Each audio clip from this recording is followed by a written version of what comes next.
Hey, what's up everyone? Morey Croson here from the Performance Lab of California, and we got another breakdown here today. For a while, we've been getting this recommendation of doing Sonny Jurgensen, the well-known quarterback, I guess, from the 60s. Wasn't able to have as long or as prosperous of a career as he potentially could have, but was definitely ahead of his time from a mechanical standpoint, and we'll go into why and how right now. So here is, so he's throwing like a deep throw here. What I like and I also don't like about this throw is the position of the ball. What I do like about the position of the ball is that he at least lowers the ball down when he's going to throw something deep, and that he also changes the height of the shoulders. Now, having the ball below the waist is probably a little bit too excessive, but again, at least you're changing up how the tracking of the ball actually is. Then from there, he's going and he's opening up. He's pushing from his back leg onto his front leg.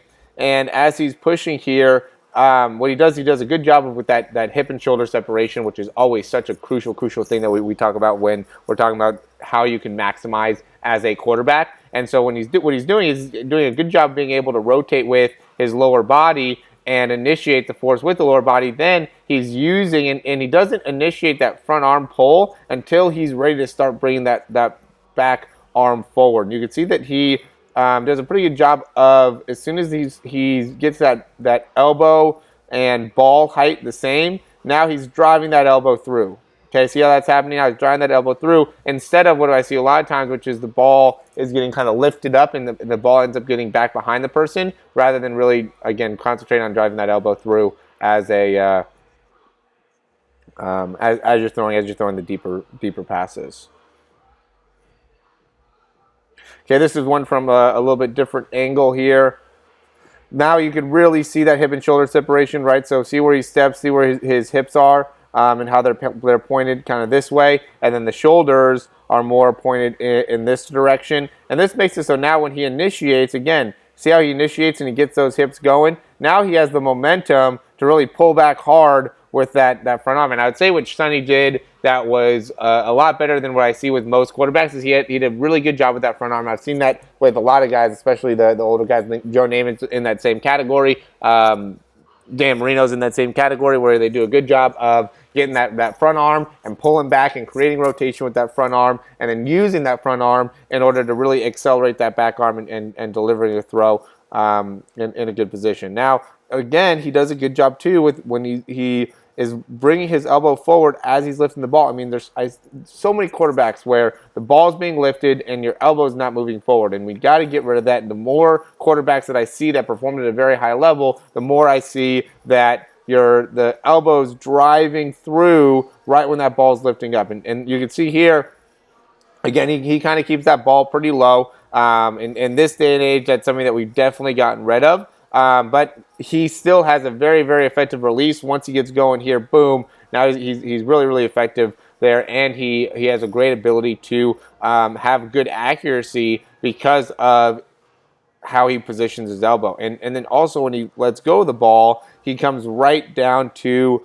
the front pocket of the opposite hip, rather than coming too far across. And that's another important part of being able to maximize your overall throw. Whoops, went a little bit too far there.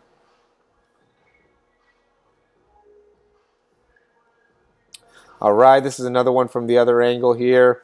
This one I like because you can see the front. I know it's kind of different because of the goalpost there, but you can see that when he steps, even though that toe opens up there, he still does a good job of stepping and initiating the force with those hips facing straight ahead. So when he's initiating the force here, those hips are straight ahead, and then from there is when he creates that rotation from the hips. And I think that's an important thing, is that you want to get your momentum going from a lateral perspective, or moving from one side to the other. So start on the back leg, transition the weight onto the front leg, and then as you're transitioning on the front leg, that's when you begin rotation in the front hip. You don't begin rotation in the front hip in the initial step. Because if you get too much rotation initially, now you're directly impacting your ability to push off of that back leg, and more importantly, create power off of that back leg. The back leg is what drives this whole thing. as a quarterback. So he's pushing out that back leg, he's driving, he's getting that hip all the way around, and then once you get good rotation within the back leg, now you can pull with that front arm and be able to bring it all the way across. I mean, you know, I don't know if you could go and extend that arm as much as he did. I mean, I'm sure you could have success with it. You know, now it's much more compact. It's much more, it's just a little bit different in this. And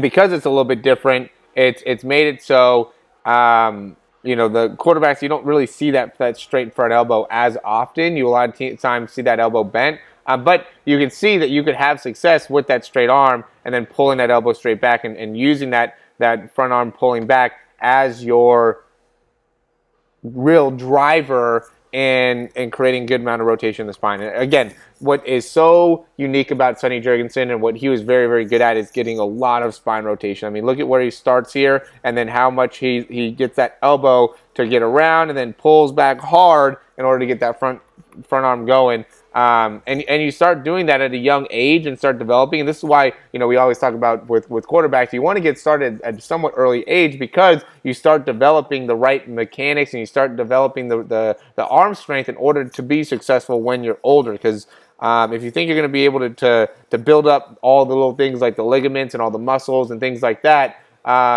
just when you get up to high school, then you're going to end up not being able to have the same effectiveness. You really start developing and adapting to everything when you are younger. And so when you can get that started when you're younger, then you're in the best overall position to potentially succeed. So yeah, start working when you're young. With that being said, that will be the end of the video. If you have any questions, please reach out to me at Morey, M-O-R-E-Y, at yourperformancelab.com. If you're interested in our ebook, our free ebook actually, you can go ahead and click the link below. You can sign up for our Blueprint to the Perfect Throw and get that ebook, or I guess I should say, you could also, if you're interested in our 3-month online throw program, getting a ton of good responses from it so far. Still got guys that are doing it too, and I think that's great. You got to be ready for the season. This is the program that will help you get to your next level. If you're looking for something to improve your mechanics, and it's May, guys. It's May. I mean, you got to get going here. If your mechanics are not sound, if you're not comfortable with where you're currently at, get this online program. We'll be able to get you there, and probably a lot further than where you could even potentially expect your mechanics to go. So as always, thanks for watching these videos, and we will see you soon.